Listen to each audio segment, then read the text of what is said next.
Hello everyone and welcome to this video. In this video we are going to be taking a look at River City Girls for the PC. The game was developed by WayForward and was published by WayForward and Arc System Works and is a 2D classic beat 'em up style game. So if you are a beat 'em up fan, should you consider this? Here's the review.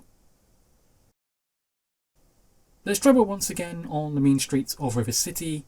Only this time it's the boys who have been kidnapped, and it's now up to Kyoko and Misako to rescue them and save the day. How do they plan on rescuing the boys and saving the day?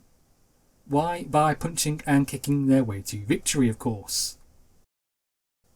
Our game's main protagonists are Kyoko and Misako, and needless to say, these girls know how to take charge of a situation.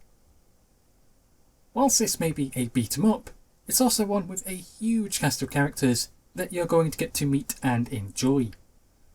So prepare yourself to meet some wacky and zany people along your beat 'em up adventure.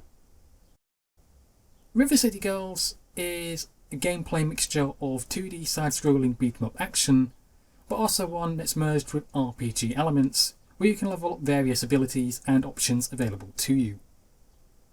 For the most part, and at its heart, the game is a pure beat 'em up style brawler, and as such you'll be going around punching, kicking and doing various other combos, all whilst levelling up and gaining new moves and such.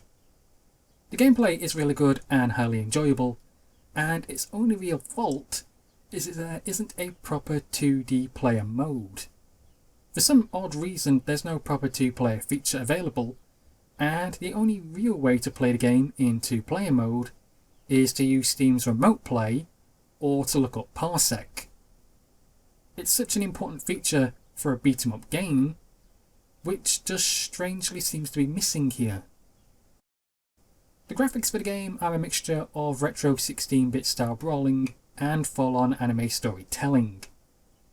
The game is mostly presented in 16-bit for the gameplay, but we switch to beautifully drawn anime style artwork for when the game's story is being told or for when you go into stores. The game's levels are designed just like how every other game like this has been laid out in the past. You'll start off in one area and fight off a bunch of bad guys, move on to the next, and repeat until you fight a boss. With this game having RPG elements in it though, you can travel across a city and you can go to different stores and unlock things whenever you like and whenever you have the money to do so. And being given a choice to move about the city just adds more to it and more to the levels, and makes them more than just being a standard backdrop. It actually gives the city its own life. If you are looking at River City Girls and are thinking about buying it but are unsure, then I will lay things out quite simply. The gameplay is roughly 10 to 15 hours long, depending on if you're trying to 100% everything, and it is a highly enjoyable 2D beat 'em up, which is a lot of fun and has various stuff for you to play with and unlock. But it is also a 2D beat 'em up which is missing a key feature in a proper 2-player online function. That aside, I honestly cannot recommend this game enough. If you can get a friend to join you, then it is absolutely oodles of fun.